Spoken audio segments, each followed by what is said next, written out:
Hoy queremos conocer y entrevistar a Pilar Ramos Beitia. No es mi prima, aunque compartamos el apellido. En su presentación decía que ella estaba maravillada con todo lo que hace ayuda a la Iglesia necesitada. Y ahí es a donde queremos llegar, conocer a través de Pilar algo más sobre esa fundación tan importante, pero lo que más nos interesa es conocer, aquí estará lo interesante, lo que lleva a esta argentina de 25 años que actualmente está finalizando en comillas un máster en cooperación internacional y a la par, desde enero, realiza prácticas en el Departamento de Relaciones Institucionales en ayuda a la Iglesia necesitada. Queremos descubrir y entender el afán de servir que tiene Pilar. Se trata de una persona inquieta, a la que le encanta la historia, la filosofía y la política, y que en la carrera de Relaciones Internacionales encontró que reunía todo eso.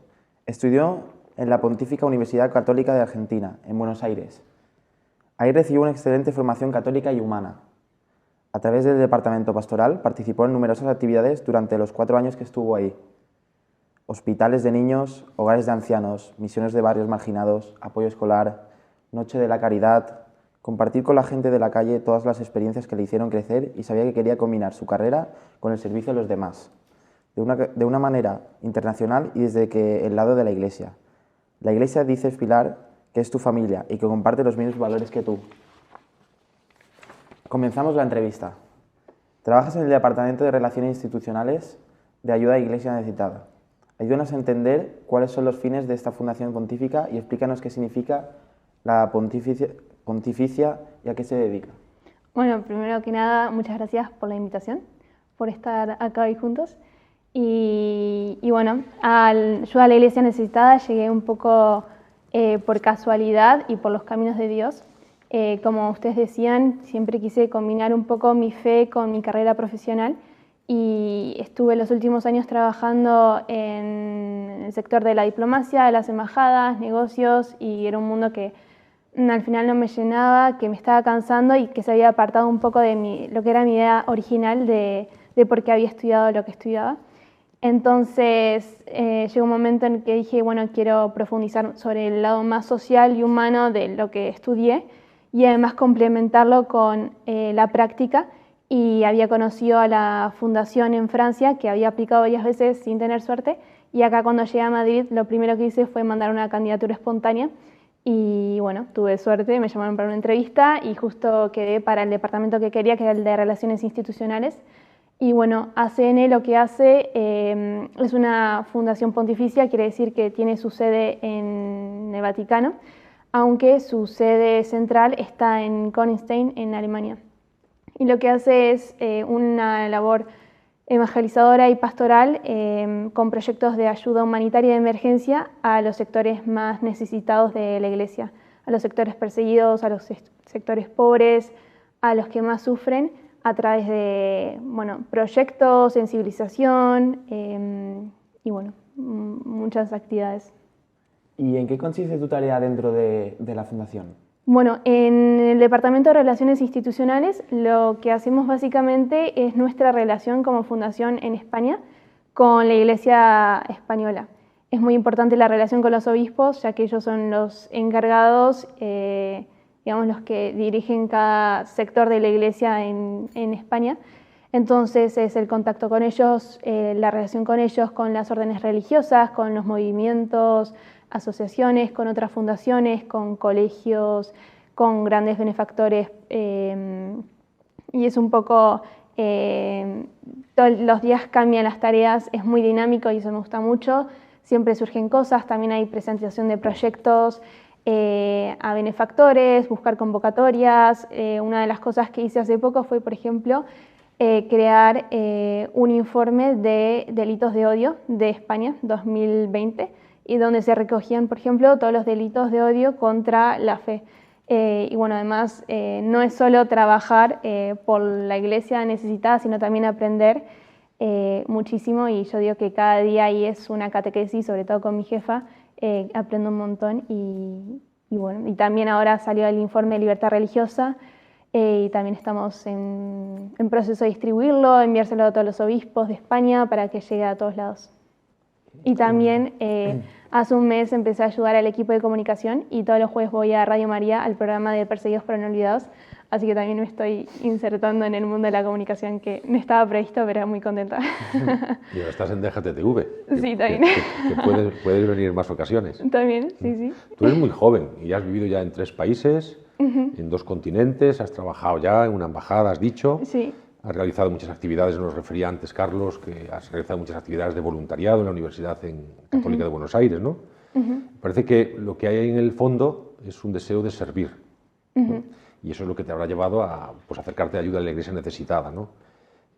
¿Esto es así? O sea, Sí. ¿de dónde viene ese afán de servir? ¿Cómo has llegado hasta ahí? Totalmente. Bueno, o sea, gracias a Dios nací en una familia católica donde servir y ayudar al prójimo fue algo que siempre fue muy natural para mí, para mi familia. Entonces, desde chica fue o ayudar a unas monjitas o al hogar de ancianos o ir a cocinar a algún lugar. Entonces fue como algo que siempre estuvo presente en mi vida y entonces cada vez que me mudaba de lugar quería buscar eso para continuar con eso y que no se corte, porque era algo que no solo porque me hacía feliz, porque si no sería como algo egoísta, sino por ver a Jesús en el otro y saber que se me dio tanto, que es una manera de agradecer todo eso que se me dio. Y qué mejor que poder combinar la profesión, todo lo que estudié, con mi fe y con mis valores y con ayudar. Entonces, por eso. Parece que vives con verdadera vocación tu trabajo en la ayuda a la Iglesia necesitada. Explícanos algún proyecto que te haya impresionado especialmente, que hayas hecho. Bueno, la verdad que todos son increíbles y todos me ayudan a conocer mucho más la realidad de la iglesia, porque por ahí a veces acá en Europa nos quedamos con lo que vivimos y pensamos que ir a misa todos los días o ver un convento súper lindo, antiguo, es algo normal y la realidad es otra. En África, en Asia, en Latinoamérica hay mucha necesidad y, por ejemplo, uno de los proyectos que más me tocó fue uno en India de unas monjitas del Sagrado Corazón de Jesús y su convento literal eran 3 metros cuadrados, paredes y un techo, pero no había luz ni no había electricidad, no había agua y a pesar de eso, bueno, en su proyecto ellas querían una bomba de agua y electricidad para tener luz y poder rezar a la noche, o sea, era algo como muy básico lo que estaban pidiendo y me asombra saber que a pesar de que haya comunidades religiosas, cristianos del mundo que viven su fe en condiciones tan difíciles, tengan tanta fe, perseveren tanto y además que sigan teniendo ese afán de evangelizar en el lugar donde se encuentran y creo que es un ejemplo, además porque a veces, no sé, en nuestro día a día, no sé, nos da pereza ir un jueves a misa o rezar y lo tenemos todo tan servido y allá que están en el medio de la nada y sin nada y a pesar de eso siguen adelante y llevando esperanza a esos lugares tan alejados de todo y también algo que me asombra mucho es la generosidad de la gente, de los benefactores, que haya recibir donaciones de congregaciones religiosas que por ahí son unas monjitas de clausura perdidas en un pueblo y que dan, y eso o sea, digo, wow, o sea, estas personas viven de la caridad y lo que tienen lo donan y me parece increíble. O sea, esos dos lados me sorprenden un montón. Estás realizando un Sí. máster en cooperación internacional en la Universidad de Comillas. Cuéntanos en qué consiste y qué te aporta tu formación y en la vida en general. Sí, bueno, como dije antes, quería darle a un lado más humano y social a lo que había estudiado y profesionalizar esa parte para tener como bien lo que es gestionar un proyecto, cómo es la comunicación, qué es la ayuda humanitaria, qué es la cooperación, ver temas de migraciones, de sectores vulnerables, de la pobreza, partes teóricas más prácticas. Y sí que te da una idea mucho más general y profunda de esas realidades y bueno, de ver un poco todo ese tema del desarrollo y de la cooperación internacional y en la fundación me ayudó a como estar un poco más en tema de eso. Yo iba a preguntar, pero a lo mejor quizá más tarde por la financiación, algo has apuntado en este sentido, ¿no? Pero vamos a ir a otro terreno. Yo soy fan del Papa Francisco, claro, el Papa Francisco además es argentino Sí. y lo conocerás bien. Hay una expresión suya que a mí me impresiona mucho y que marca todo un estilo incluso de pedagogía, ¿no? Dice que el corazón del joven, el corazón de cada joven, el vuestro, ha de ser considerado como una tierra sagrada. Eso es espectacular, ¿no?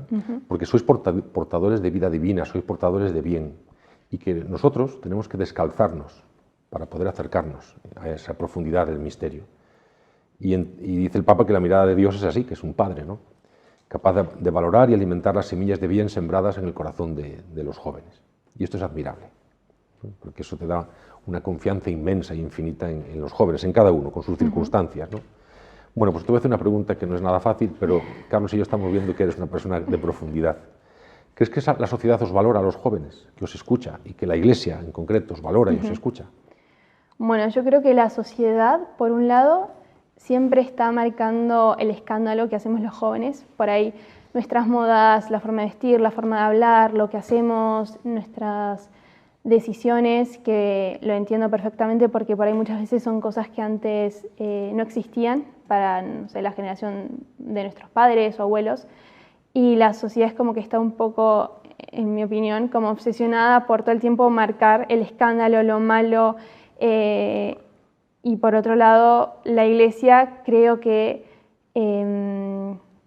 hoy en día creo que los jóvenes son protagonistas. No sé, hay muchísima presencia de jóvenes en las iglesias. O sea, yo lo veo acá y vas a misa diaria y puedes encontrar jóvenes. Hay muchísimas horas santas de jóvenes de distintos movimientos, parroquias, retiros. Mismo el Papa Francisco con su encíclica Christus Vivit, que nos habla directamente a los jóvenes. Creo que la Iglesia nos valora mucho más que la sociedad, nos pone como en una parte central, nos escucha y quiere que seamos protagonistas, porque además somos los que, como vos dijiste, somos tierra sagrada, porque creo que somos tierra muy fértil. Si los jóvenes abrimos nuestro corazón a Dios, podemos dejar que Él haga grandes obras en nosotros, y somos los que creo que más fácil contagiamos la fe, las ganas de servir, de hacer, de salir y hacer lío, como dice el Papa.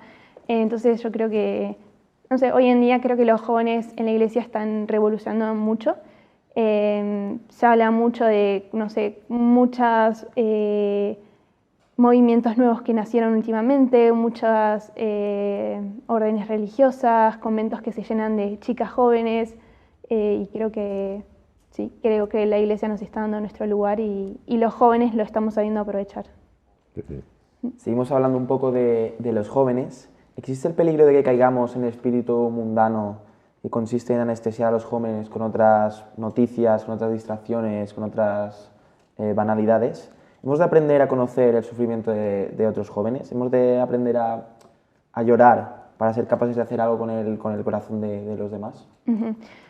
Totalmente. Yo creo que vivimos en un mundo que todo el tiempo nos quiere anestesiar, no solo nuestra vida, sino nuestra conciencia, que estamos todo el día bombardeados por cosas materialistas, un mundo hipersexualizado, donde no hay valores, donde llegamos a los 30 años y nadie sabe lo que quiere, nadie sabe quién es, qué es lo que busca. Es como que todas estas cosas nos bombardean y nos hacen como anestesiar el alma y como también dice el Papa, quedarnos en el sillón, en nuestra zona de confort.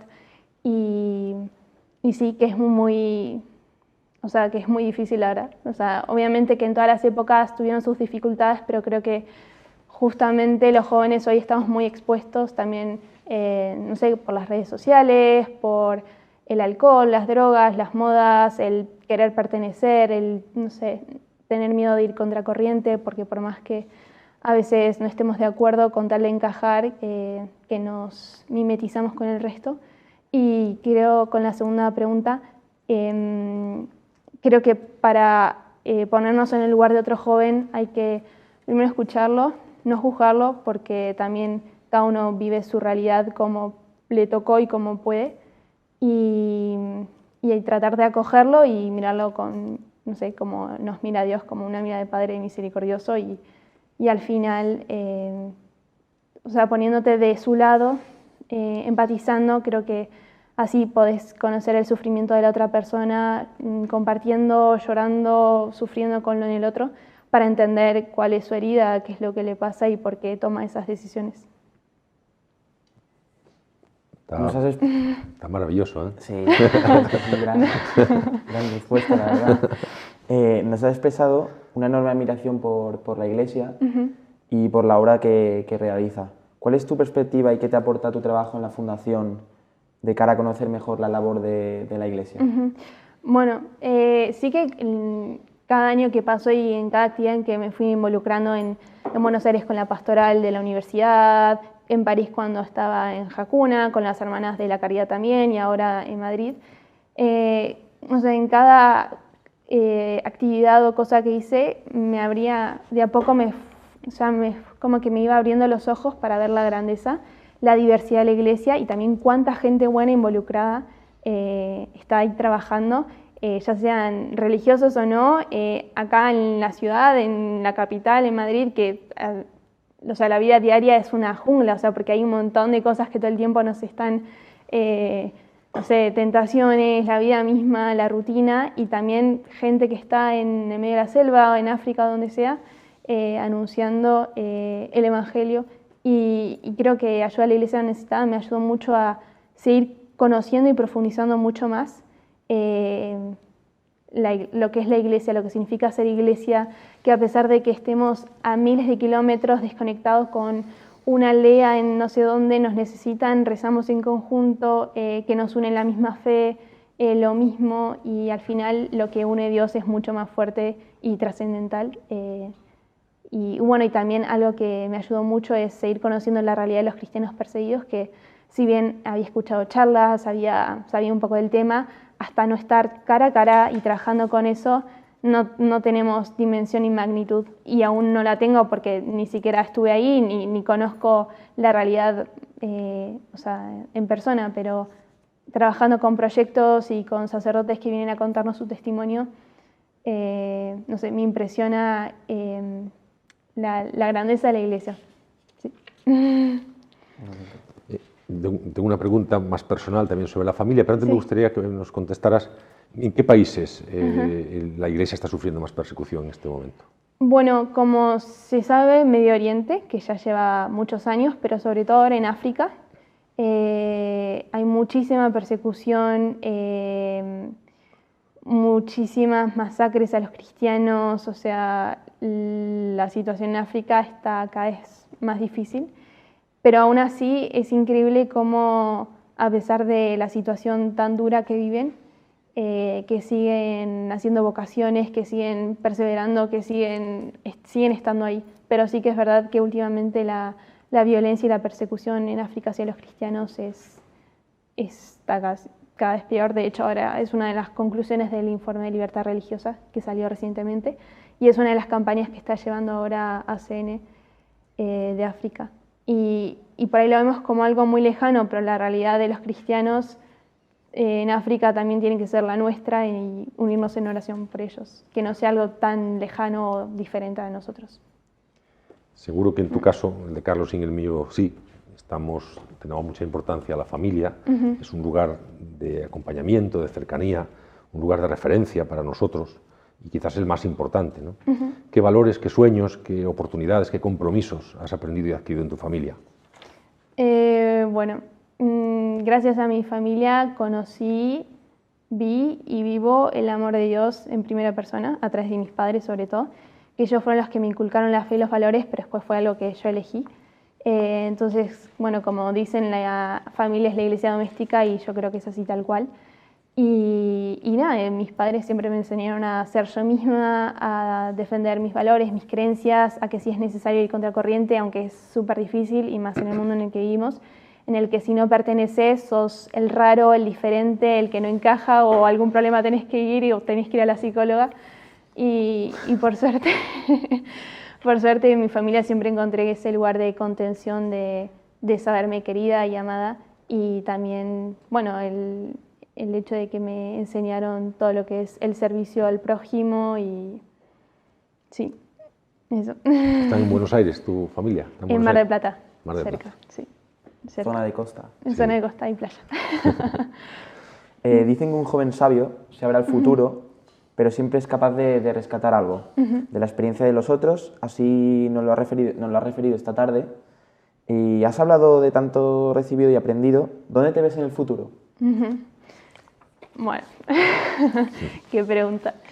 Entonces, dejé un poco de planificar porque cada vez que pensaba algo, yo era muy de tener toda mi vida organizada de acá a 10 años y al final Dios siempre me muestra de que no es tan así y siempre me da vuelta a mis planes, pero sus planes al final terminaron siendo mucho mejores. Madrid no era una opción para mí y al final vine un poco a último momento y acá estoy, así que muy contenta. Ahora estoy terminando el máster, terminando las prácticas en Ayuda a la Iglesia Necesitada. Justo también la semana pasada me comprometí, así que me voy a casar, entonces como que mi vida está dando giros que no esperaba.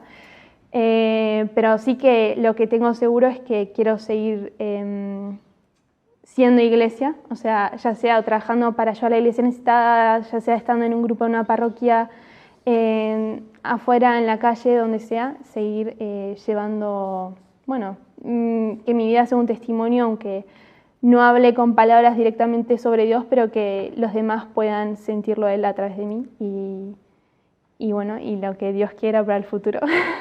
Sí, pues enhorabuena por ese compromiso, ¿no? Gracias. Qué bien, qué maravilla. Sí, la verdad es que sí. Pues vamos a andar, así se titula este programa, hay que seguir andando. Vamos a seguir hablando de presente, de futuro, hablar de jóvenes, con jóvenes, que otros jóvenes sean interlocutores, y estamos viendo que esto significa hablar de promesas, de presente, de futuro, de alegría, sobre todo hablar de mucha alegría, ¿no? Eso nos da mucha esperanza. Es todo un honor, primero trabajar con Carlos, contigo Pilar ahora, y aprender de vosotros, porque tenéis fuerza y sois capaces de mirar el futuro con mucha esperanza y el presente. Así que muchísimas gracias. Gracias a ti, Gracias, Padre.